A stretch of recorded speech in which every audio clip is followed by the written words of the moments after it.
What's Kundalini? Kundalini really is the raw,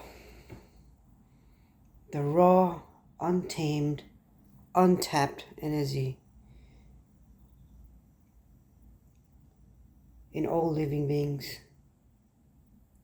That's what I've learned through my own experience. So what happens? So what do you mean by an activated Kundalini?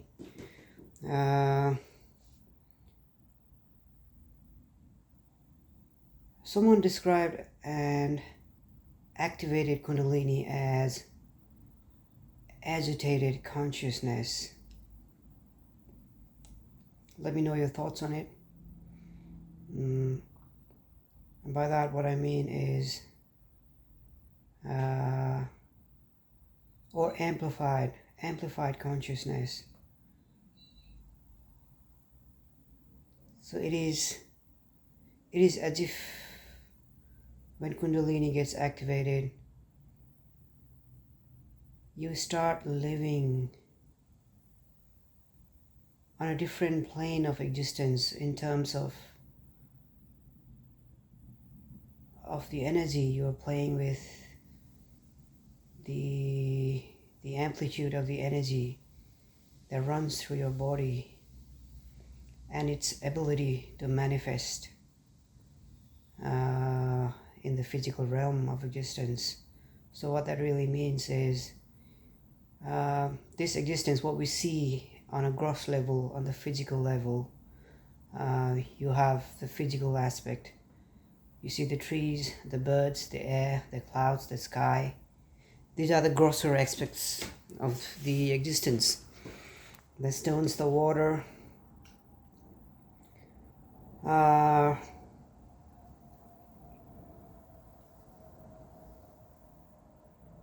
This is what the physical eye can see and perceive. But there are definitely layers of the same existence that you cannot see. For example, the closest example I can give in the physical reality is the light. You can see, you can perceive the physical spectrum of the light only, but you're unable to see the ultraviolet spectrum and the infrared spectrum of the light. Similarly, the material and the non-material world basically coexist together.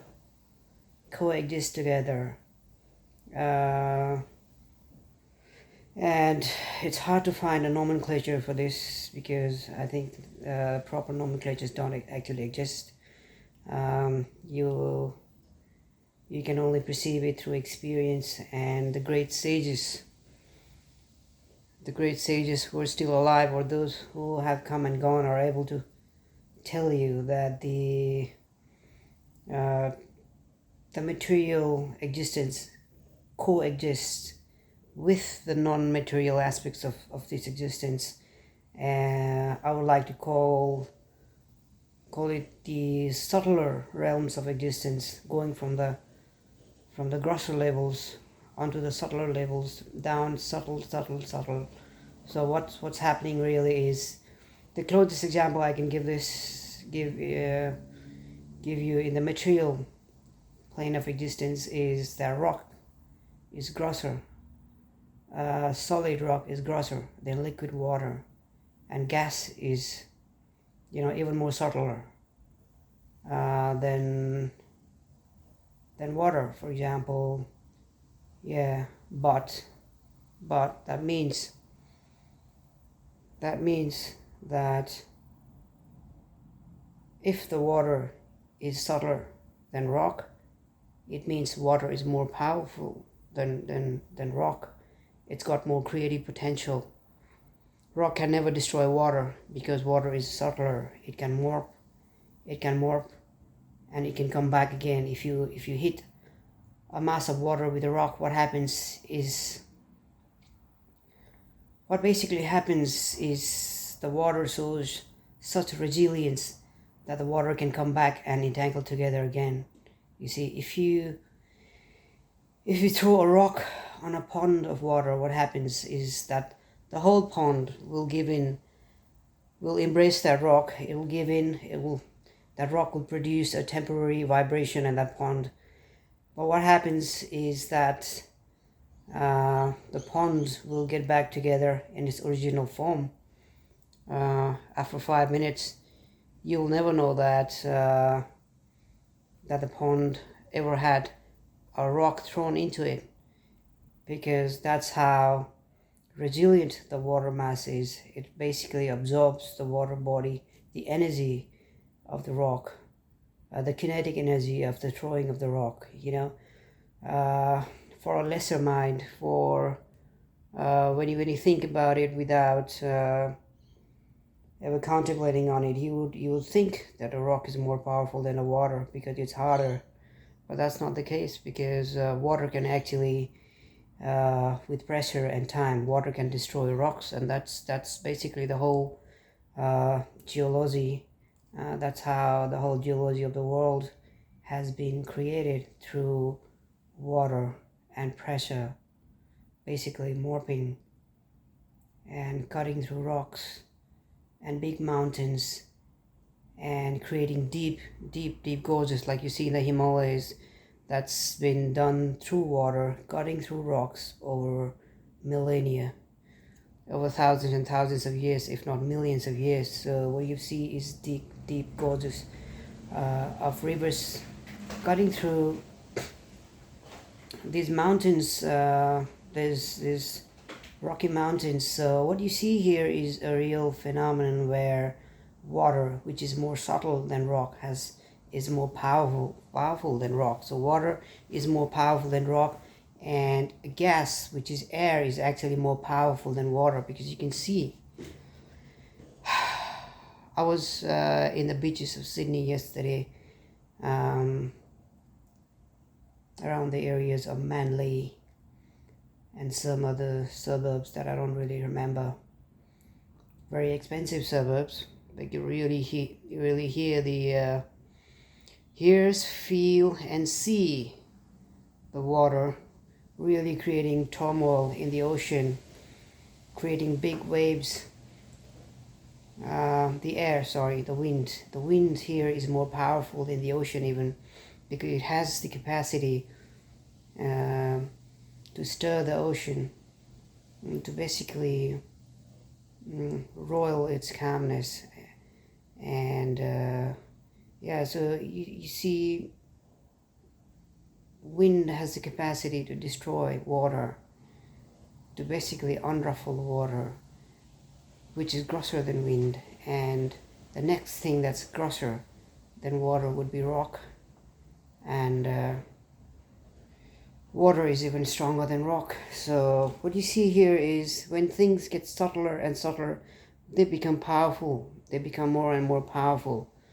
And that, my friends, I think is foundation of meditation and manifestation, whereby at least the manifestational aspects of meditation, whereby when you go deeper and deeper into meditation, what's really happening is you're tapping into the subtler realm of existence. You're going from the grosser to the subtler, from gross to subtle to subtle to subtle, and which is good, because when you're meditating, and what you're doing is you're basically letting go, and what you're doing is you're playing with your thoughts, and you're playing with the elements of nature that you cannot see or feel, but that form the foundation of physical existence. For example, the power of thought. Thought is a subtle form of energy, an aspect of nature. And there are realms, there are aspects or dimensions of this existence which are more subtler than thought, which you can tap in during meditation, I suppose. And what you're basically doing is you're building a block, a foundation upon which the grosser existence, the grosser aspects of manifestations will come into light. For example, my sister wanted to have something on the wall. A part of the wall in her house was empty, and she wanted to have a painting on that wall. And almost every single day after work, when she came to our house and she saw that wall, she imagined or had this wishful thinking that this wall be graced with some kind of a beautiful painting. And this went on for like about a year. And eventually what happened was one of her colleagues who's a doctor, and she's a doctor herself, had actually learned how to paint, and invited her on his birthday, or maybe it was a birthday of one of his children. And he had done many paintings over the course of the year, and without she even having to ask for it, he handed her a beautiful painting, which my sister was able to basically put it on the wall. So this is manifestation at work, you see. Manifestation coming to limelight. So what's happening here is basically her thought processes is coming to a grosser aspect of manifestation, which is the real manifestation that we can see with our eyes and hear with our ears and feel with our hands. So what's happening here is the subtler aspects of creation is coming into manifestation, and this sort of things has happened to me too through the process of meditation, when I'm too obsessed with creating something, and I imagine a certain thing through wishful thinking to come into manifestation. This sort of thing I've manifested, even though it seemed impossible, I've been able to manifest. So what's happening here is we're tapping into thought, which is the subtler aspect of creation, and we're amplifying it basically. So what happens when you have an activated Kundalini, when you have this activated Kundalini, is you're doing the same process, except it gets hugely amplified and expedited. That means it quickens, the whole process quickens and is amplified and is very much energized, you see. And the synchronicities happen to you. What you want to happen and be seen and worked out manifests quicker in a more grandiose manner, because what you're doing is you're basically working with thought or non-thought in a deeper state of meditation. You're working with subtler aspects of the realm when you go into deeper states of meditation, except now you have the power of Kundalini amplifying that effect. It's running through your brains, it's running through your body and your chakras, and this machinery of manifestation that's composed of the body, the subtle body, that's the energy system that's submerged within the physical body. What it's doing, it's like it's playing a symphony, you see. It's working in harmony to bring into light, into the grosser aspects of existence, all your wishes and your desires. I think and a Kundalini is a raw form of energy, you see. It's like dough, and what you can do out of dough is you can make samosa, or you can make chapati, or you can make a cake. You can make anything with a dough. All you have to do is empower that dough with the power of your thought, and that thought gives the dough the direction to move. You know what I mean? So what the Kundalini is sort of like dough. You can use that Kundalini to basically create black magic, or you can use that Kundalini to create something very beautiful, or you can use that Kundalini for the purpose of liberation, which is actually the highest level of manifestation that you can achieve through Kundalini. In theory, yes, but unfortunately, we human beings are so entangled in desires. I don't know if it's unfortunate or fortunate. I don't know. So entangled in desires that we the only process of liberation, the only way to liberate ourselves is through the fulfillment of these desires, I think, and letting go of these desires. And what's Kundalini really doing here is something very fantastic that you can, when you couple your thought with Kundalini, you're taking this energy into a certain direction, you know. When you sit down and you meditate and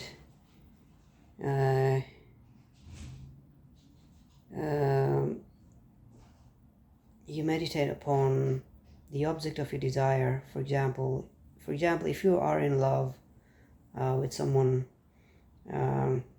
this could be your children, your parents, this could be your fiance.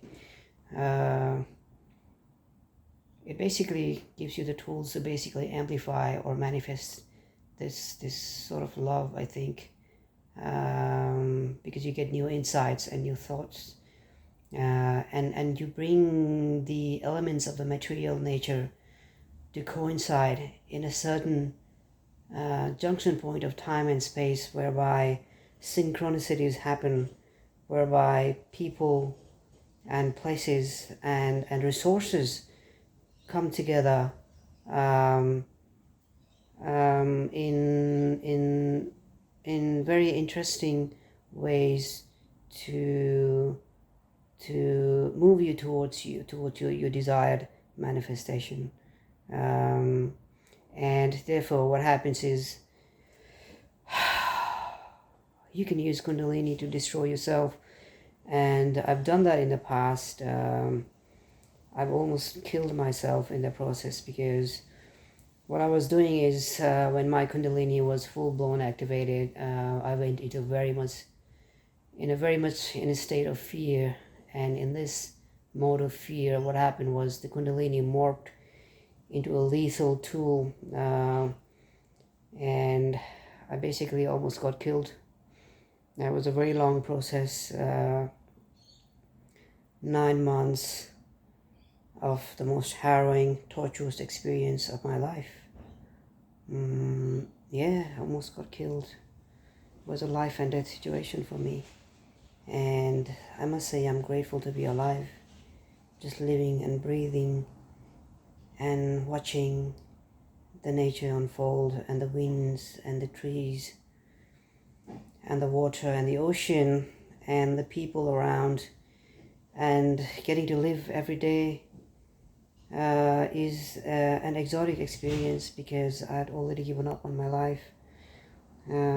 You can use this energy to also create something beautiful through meditation, a liberation from this plane of existence, and going beyond liberation, understanding the ways of the universe, and integration of your being with the whole of existence, which seems to be one of the prime objectives of the higher levels of yogis that exist in this realm, who meditate. That seems to be the objective of Kundalini. That's how you best use this raw energy, by giving it a direction. You know, it's sort of like money. You know, if you have $1,000 in your bank account, you can use that $1,000 to destroy yourself. You can buy alcohol, you can abuse yourself, you can buy drugs, or you can use that money in a very beneficial way to support yourself. So that's what the Kundalini is. It's basically the currency of energy amplified that lives inside of your body in a Latin form, and you can couple that with the power of your thought and your meditation to get to where you want, either very quickly or slowly, in whatever way. That's my understanding. That's through my own experience of having been through this journey for the last 10 years almost, or more, intellectually more, practically about 10 years now. So yeah, thank you for listening. I hope it wasn't too boring and monotonous.